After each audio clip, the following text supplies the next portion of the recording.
This is Spacetime Series 25, Episode 71, for broadcast on the 29th of June, 2022. Coming up on Spacetime, a dead star caught ripping up its planetary system. New research suggests that Mars may have retained a significant amount of its water until far more recently than previously thought. And Russian space debris threatens the International Space Station.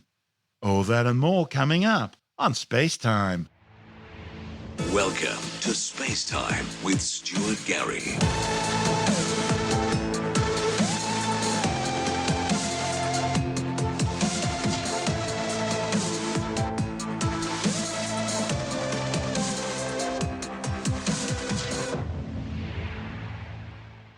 Astronomers have been given a sobering glimpse of the ultimate fate of planet Earth as they watched the sun-like star at the end of its life rip its planetary system apart. It's the first time astronomers have observed a white dwarf consuming the violently disrupted remains of its planetary system. And distance doesn't mean safety. The dead star is siphoning off debris from both the system's inner rocky metallic and outer icy bodies. The findings help describe the violent ultimate fate of planetary systems when their host stars die. But because these planetary bodies are being pulled apart, they're also providing information on the makeup of planets for astronomers. Very much a case of a celestial post-mortem examination. The findings are based on analysing material captured by the atmosphere of a nearby white dwarf catalogued as G238-44. A white dwarf is the remains of a sun-like star after it's run out of fuel to maintain the nuclear fusion process which makes stars shine. The star's outer layers expand away from the stellar core and eventually separate completely, floating away as a planetary nebula and exposing the white-hot stellar core, a white dwarf, an object about the size of the Earth, which is now doomed to slowly cool over the eons. This will be the fate of our own sun and solar system in around 7 billion years from now. The study's lead author, Ted Johnson from the University of California, Los Angeles, says scientists have never seen parts of both the inner and outer planetary systems accreting onto a white dwarf at the same time. By studying these events, astronomers hope to gain a better understanding of planetary systems that are still intact. The findings are also intriguing because it shows that other planetary systems also contain small icy bodies, similar to those which crashed onto the early Earth, bringing water with them, an essential ingredient for life as we know it. Johnson says the makeup of the bodies detected raining down onto the white dwarf implies that icy reservoirs may be common among planetary systems. One of the study's co-authors, Benjamin Zuckerman, also from UCLA, says life as we know it requires a rocky planet covered with a variety of elements, including carbon, nitrogen, and oxygen. The abundances of the elements that are seen on this white dwarf appear to require both a rocky and a volatile-rich parent body, the first example of its kind found among studies of hundreds of white dwarfs. Theories of planetary system evolution often describe the transition between a bloated red giant star and a white dwarf as a chaotic process. It seems the star quickly loses its outer layers, and this in turn causes its planet's orbits to dramatically change. One of the consequences of puffing off so much outer material from the star is the gravitational scattering of small objects like asteroids and comets and moons by the remaining large planets. Like pinballs in an arcade game, the surviving objects can be thrown into highly eccentric orbits. The wayward planets end up getting very close to the host star and experience powerful gravitational tidal forces which quite literally tear them apart, creating a gaseous and dusty disk that eventually falls onto the white dwarf's surface. The study confirms the true scale of this violent, chaotic phase, showing that within 100 million years after the beginning of the white dwarf phase, the star is able to simultaneously capture and consume material from all areas of its former planetary system. Though astronomers have recorded more than 5,000 exoplanets orbiting stars other than the Sun, the only planet we know of where we have some direct knowledge of its interior makeup is the Earth. So white dwarf cannibalism provides a unique opportunity to take planets apart and really see what they're made of when they first formed around a star. As part of their observations, the authors measured the presence of nitrogen, oxygen, magnesium, silicon, and iron, among other elements. The detection of iron in very high abundances is evidence of metallic cores of terrestrial planets, planets like Venus, Mars, the Earth, and Mercury. But the unexpectedly high nitrogen abundances tells the authors that they were also seeing the presence of icy bodies, bodies you'd normally expect to find in the outer solar system, beyond the so-called snow line. Iron metal and nitrogen ice each suggest widely different conditions of planetary formation. Johnson says the best fit for the data is a nearly 2-to-1 mix of Mercury-like material and comet-like material made up of ice and dust. This is space-time. Still to come, new evidence of long-standing water on ancient Mars, and Russian space debris threatening the International Space Station. All that and more still to come on Space Time.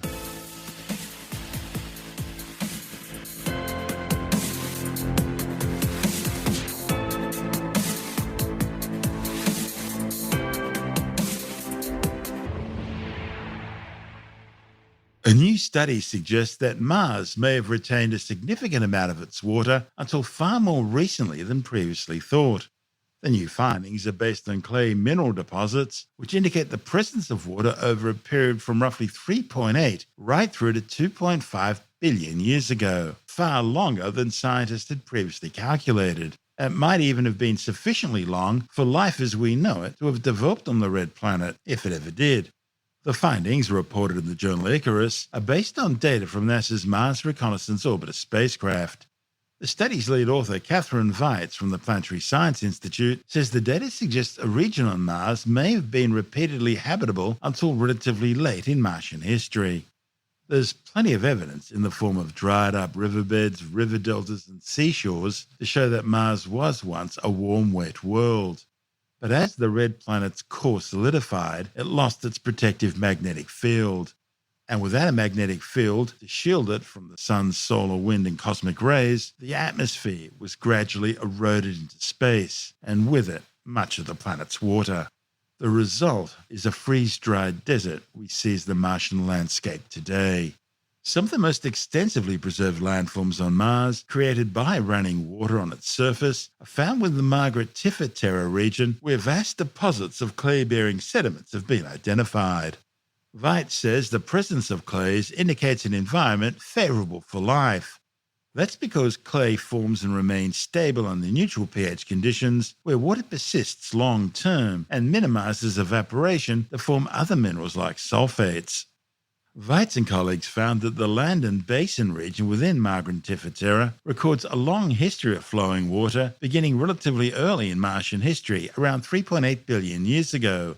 And it continued up until at least 2.5 billion years ago, which is considered relatively recent. The authors used orbital images to identify clay-bearing sediments within northern land and valleys, southern land and basin, and the southwestern highlands around the basin. They found colourful light-toned layered sediments that contain clays which stretch for some 200 kilometres across the basin and which may have once been part of a lake. Weitz says the clays initially formed in older highland terrains around land and basin, and then subsequently water eroded through these clay-bearing highland materials to produce the land and valleys channel, and then deposit sediments downstream into a lake within the land and basin and northern land and valleys. This report from the Planetary Science Institute. In the past 20 years, orbiters and rovers have brought us an unending string of evidence that Mars once had water that could have meant habitability. From seeing now dry riverbeds to finding minerals that can only form in liquid, most scientists are ready to agree that Mars once, long ago, had water. But this isn't to say there isn't controversy. We still don't know if Mars had long-lasting seas that might have supported the evolution of life. Perhaps water was only transitory, raining down repeatedly with impacting meteors and comets before rapidly slipping away. This question, how long did the red planet remain wet, is now the question being asked by researchers all across our pale blue dot. In searching for answers, PSI senior scientist Catherine Weitz went looking in the Martian dirt. Using orbital images, we identified clay-bearing sediments within northern Ladon Vallis, southern Ladon Basin, and the southwestern highlands around Ladon Basin. Here on Earth, we have learned that our world's history is recorded in layered rocks, with global events leaving their mark in every outcrop in the world. By studying these sedimentary layers deposited over millions of years, researchers can identify local phenomena like floods and fires and spot catastrophes like volcanic eruptions that spread ash around the planet. The same science that allows us to understand our Earth, the study of sedimentary rocks, also works on any other world that has weather, including worlds like Mars. Modern Martian weather deposits dust, sand, and ices on the surface, but deeper layers show us that the past was much less boring. Image analysis by Weitz and her colleagues revealed stunning deposits from the past that included clays and the kinds of rocks called mafic rocks that are rich in magnesium and iron. Some of these minerals, like the clays, required water to form. The distribution of these materials, particularly in the Ladon region, is consistent with water that stayed long enough to shape the world. Colorful, light-tone, layered sediments that display relatively low bedding dips and contain clays across 200 kilometers in distance are evidence that a lake was most likely present within Ladon Basin and northern Ladon Vallis. The low-energy lake setting and the presence of clays support an environment that would have been favorable to life at that time. The late Noachian is one of Mars's geologic periods. It's Mars's own version of the Paleozoic we had on Earth. And like on Earth, it was a time marked by abundant surface water and abundant meteor strikes. This era stretched from about 3.7 to 3 billion years ago. Over time, our worlds diverged, with Earth remaining a wet, warm planet while Mars became the frozen desert we see today. This transformation took place during Mars's Hesperian to Amazonian period, which stretches from about 3 billion years ago to today. Weitz's team looked for landscapes that could define when Mars was wet and water flowed, and when water's fluvial forces changed the landscape. We found that the Ladon Basin region within Margarita Terra records a long history of flowing water beginning relatively early in Mars history, around 3.8 billion years ago, that continued until up to 2.5 billion years ago, which is considered relatively recent. To understand these images, we have to understand the processes that build up Mars's surface and then erode it back down. From the building up of clays to the impact of asteroids, multiple factors all played their own important roles.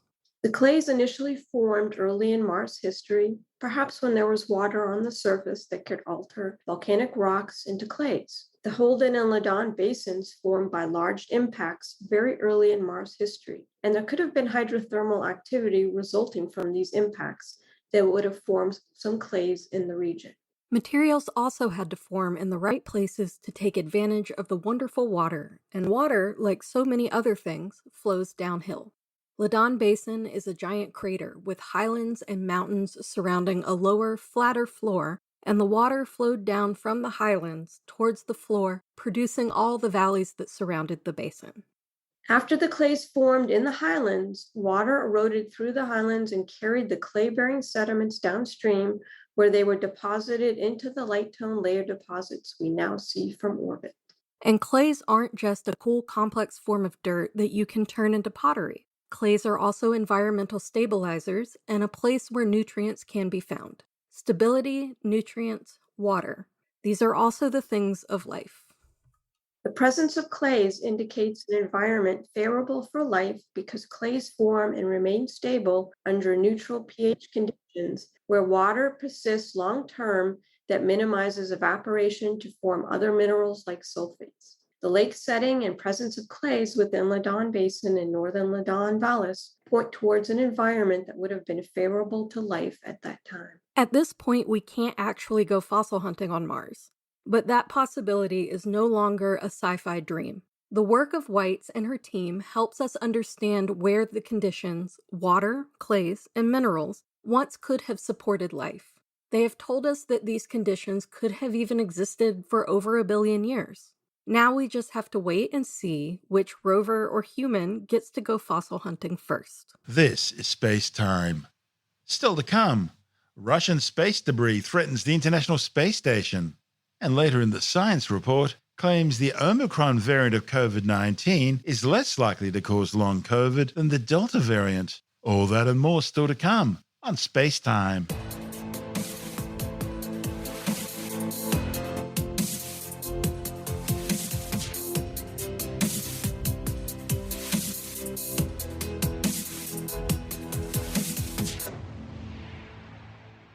The crew aboard the International Space Station have been forced to take evasive action in order to avoid a piece of Russian space junk created by Moscow's latest anti-satellite missile test.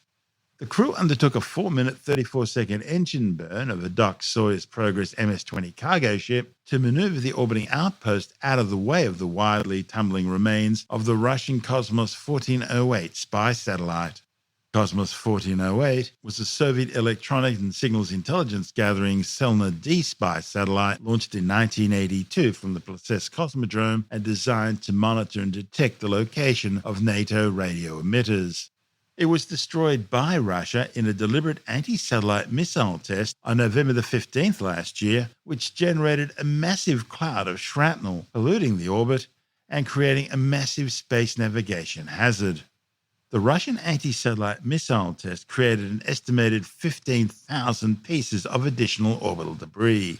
It follows similar tests by Russia, India, and China, all of which have been strongly condemned by spacefaring nations. This is Space Time.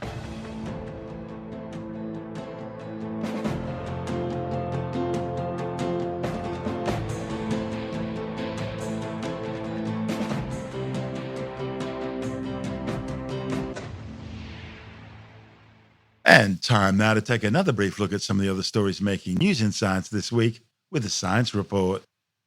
A new study claims the Omicron variant of COVID-19 appears to be less likely to cause long COVID than its Delta counterpart.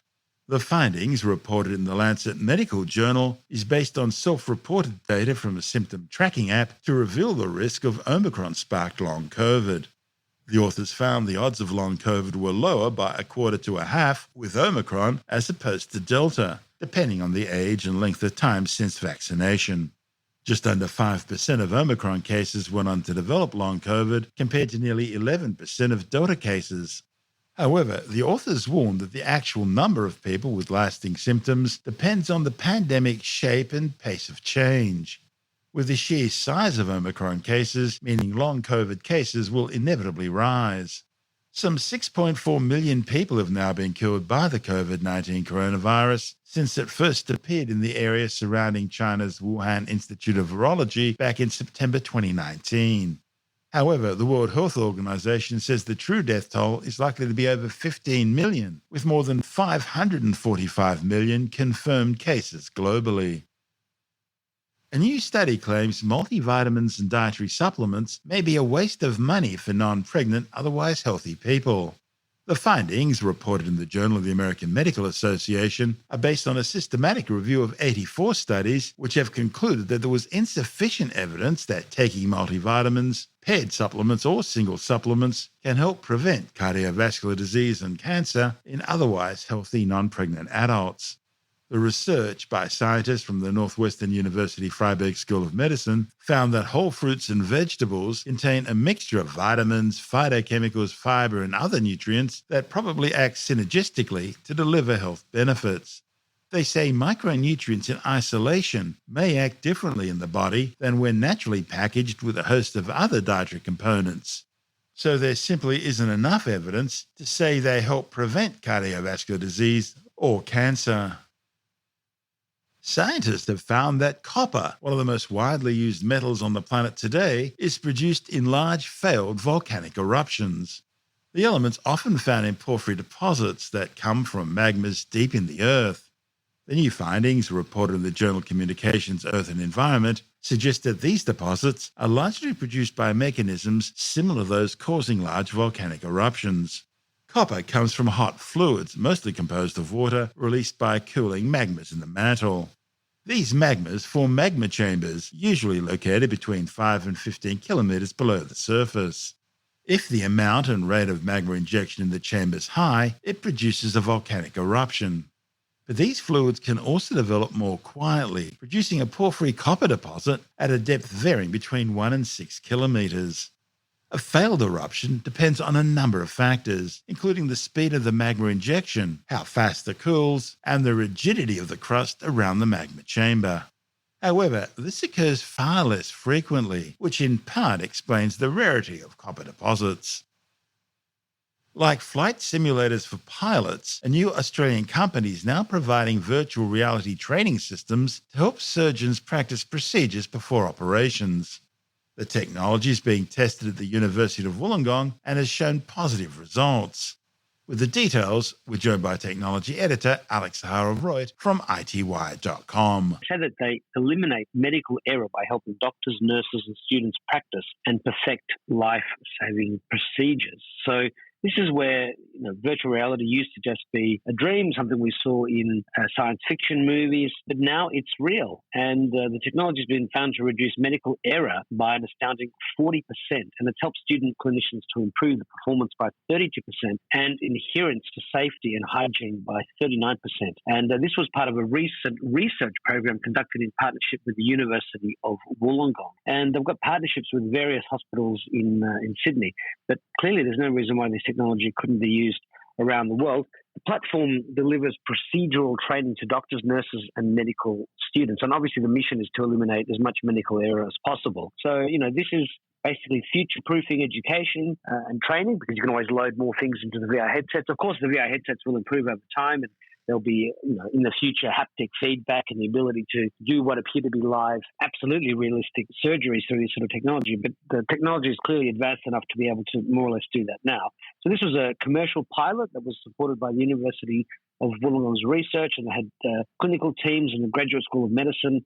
They basically clinically validated the software, and they'll publish a full research paper to explain it. This was done with 25 students from University of Wollongong using the VR software against a control group of 19 students not receiving the VR training. And the results highlighted the potential for significantly improved patient outcomes as well as cost savings. So it really is, that sci-fi technology becoming science fact and having real, tangible and measurable outcomes. And when it comes to medicine, where, an error can be the difference between life and death, so the more training that these students of medicine can have to become better doctors and surgeons, the better. That's Alex Zaharov-Reutt from ITWire.com.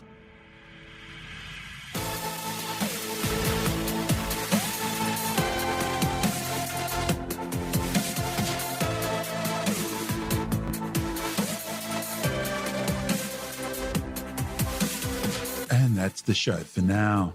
Spacetime is available every Monday, Wednesday, and Friday through Apple Podcasts, iTunes, Stitcher, Google Podcast, Pocket Casts, Spotify, Acast, Amazon Music, Bytes.com, SoundCloud, YouTube, your favorite podcast download provider, and from spacetime-with-stuart-gary.com. Spacetime's also broadcast through the National Science Foundation on Science Zone Radio and on both iHeartRadio and TuneIn Radio. And you can help to support our show by visiting the Spacetime store for a range of promotional merchandising goodies, or by becoming a Spacetime patron, which gives you access to triple-episode commercial-free versions of the show, as well as lots of bonus audio content which doesn't go to air, access to our exclusive Facebook group, and other rewards. Just go to spacetime-with-stuart-gary.com for full details. And if you want more Spacetime, please check out our blog, where you'll find all the stuff we couldn't fit in the show, as well as heaps of images, news stories, loads of videos, and things on the web I find interesting or amusing. Just go to spacetime-with-stuart-gary.tumblr.com. That's all one word, and that's Tumblr without the E. You can also follow us through @StuartGary on Twitter, @SpacetimeWithStuartGary on Instagram, through our Spacetime YouTube channel, and on Facebook, just go to facebook.com/SpacetimeWithStuartGary. And Spacetime is brought to you in collaboration with Australian Sky and Telescope magazine, your window on the universe. You've been listening to Spacetime with Stuart Gary. This has been another quality podcast production from Bytes.com.